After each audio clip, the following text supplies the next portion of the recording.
Fala, comunidade!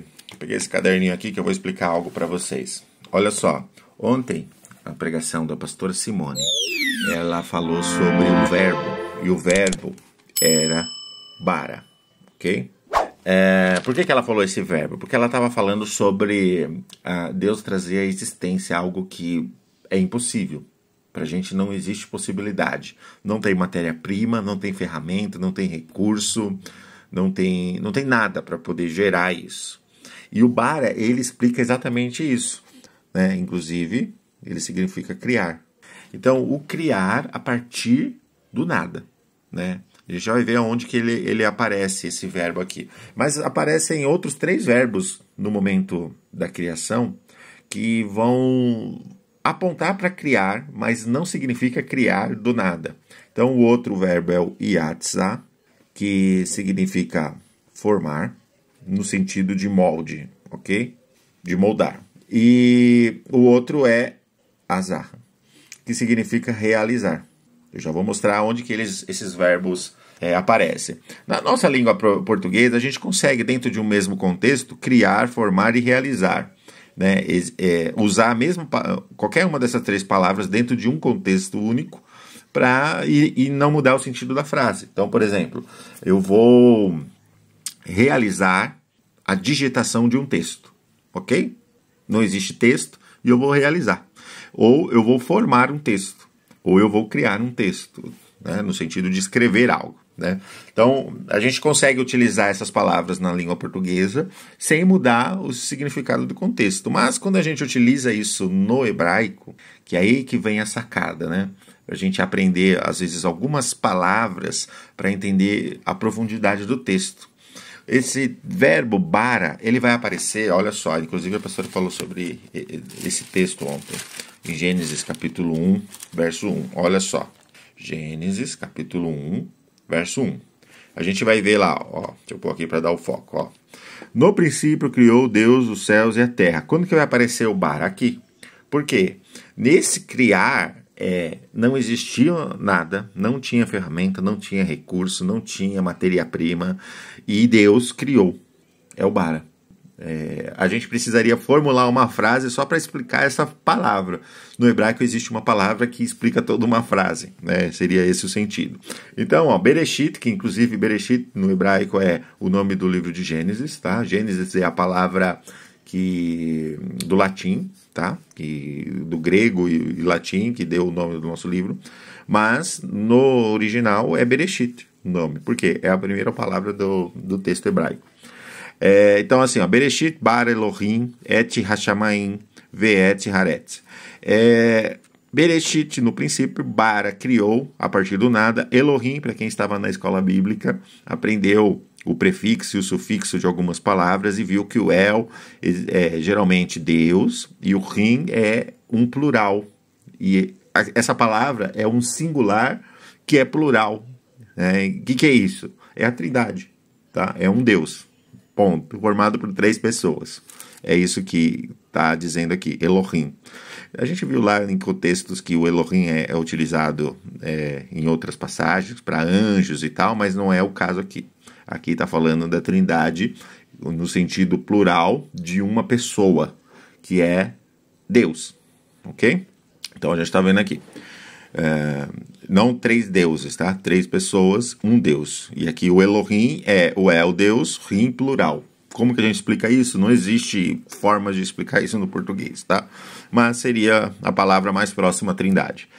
E o resto aqui é de Shamaim, os céus e a terra, e Vet Haretz, a terra, o céu e a terra. Beleza, então fechou. A gente entendeu aqui que o bara é o verbo para criação a partir do nada. Então não existiu um Big Bang e com aquilo que sobrou da explosão Deus criou alguma coisa. Não, o bara é exclusivamente um verbo utilizado por Deus no momento que Deus age a partir da sua vontade, mesmo quando não existe nada para que aquilo aconteça. É bara, ok? Não existia matéria-prima, não existia ferramenta, não. Deus tinha um desejo, um pensamento, uma vontade, e ele realizou aquela vontade com a palavra, ok? Dizendo, a gente vai ver isso nos próximos versículos, né? E Deus disse, né? Então, beleza, a gente viu aqui. onde o verbo bara é utilizado. Inclusive, a pastora falou sobre isso durante o culto. Mas vamos falar dos outros verbos que aparecem durante a criação, mas que não fala de criação exclusivamente a partir do nada, né? Inclusive, são verbos utilizados quando o homem age para criar ou fazer alguma coisa, ok? Mas aqui, vamos continuar dentro do contexto falando sobre Deus durante a criação. Em Gênesis capítulo 1, 26, vai aparecer o azar, que é o façamos o homem. O que é isso? É o desejo de realizar, é a realização, não é a criação, porque a criação a partir do nada é bara, e realizar é Deus ali falando assim, vamos realizar isso. É o concílio da Trindade, que eu gosto de chamar. É a reunião que Deus fez ali e com o Pai, o Filho e o Espírito Santo, né? Existe uma questão do Filho aqui, mas vai ficar bastante complexo, porque o Filho é o verbo e tal. Mas a ideia façamos o homem o Deus vai realizar, ok? A Trindade vai realizar isso. Beleza, o quê? Criou Deus o homem a sua imagem e semelhança. Mas peraí, se bara é a realização de algo a partir do nada, quando ele cria o homem, ele usa o pó da terra. Então existia. Poderia ser utilizado o bara aqui? Sim, poderia. Por quê? Se já existia matéria-prima para isso? Porque não existia nada, bara, conforme a imagem e a semelhança de Deus. Então, você vê como o contexto, ele traz uma conotação para o contexto quando você encaixa o verbo, é o correto, né? E a gente entende o que está acontecendo ali. Não existia nada, Deus estava criando tudo. Quando chegou no homem, no sexto dia, ou seja, não existia nada parecido com Deus, não tinha a imagem e a semelhança de Deus, e Deus desejou realizar. Vamos realizar isso? Vamos. E o que a gente vai realizar? Formar o homem, a nossa imagem, porque não existe nada igual, ok? Que seria, não existia nada igual a Deus, é o pensamento de Deus aqui sendo expresso.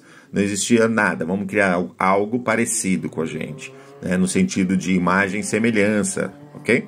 E o outro verbo que aparece é o yatsa.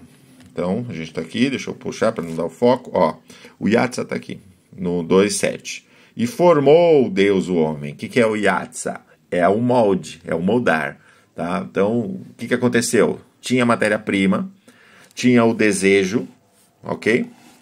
O azar, e tinha o pensamento de não existe nada igual a gente, né?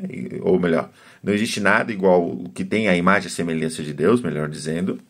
E por não ter nada conforme a imagem e a semelhança de Deus, é bara. Mas vamos formar isso, que vai ser a nossa imagem e semelhança, com o yatsa do pó da terra, ou seja, moldando o pó da terra. Essa é a diferença entre os três verbos. Tá certo? Então, colocando aqui novamente, para a gente só finalizar. Bara, criar. Como? A partir do nada. É um verbo exclusivo, só Deus utiliza ele, ok? O yatsa e o azar yatsa, formar, ou seja, formou Deus o homem do pó da terra, ou seja, yatsa Deus o homem do pó da terra, ok? E o outro é o azar, façamos o homem, ou seja, realizaremos essa tarefa, vamos realizar isso, ok? Então, essa é a diferença dos três verbos. A explicação do bara, que a pastora pregou e falou ontem, que ajuda a ampliar o nosso entendimento. E eu, quando vejo essas palavras, pode ver que eu faço algumas anotações, tipo, eu deixo aqui sexto para mostrar o dia, eu deixo as palavras já escritas para eu, quando estiver lendo, trazer na memória a profundidade daquele texto, né? E deixo também assim, lá, tá vendo? Primeiro dia, segundo dia. Eu faço essas separações porque isso ajuda muito quando eu tô lendo ou quando eu vou fazer algum tipo de pregação e eu vou mexer no texto para falar sobre algo. E quando eu leio, enquanto eu estou explicando para o público, eu vejo as minhas anotações e eu já sei que existe uma profundidade que pode ser aplicada naquele momento ou não. Tá certo? Bom, é meio complexo, mas é isso. Bara, não existe nada. É um verbo exclusivo de Deus. Yatsa é a forma que Deus dá a partir de alguma coisa. e isso pode ser utilizado para quando o homem forma alguma coisa. E o azar é a realização, é o realizar. Ok?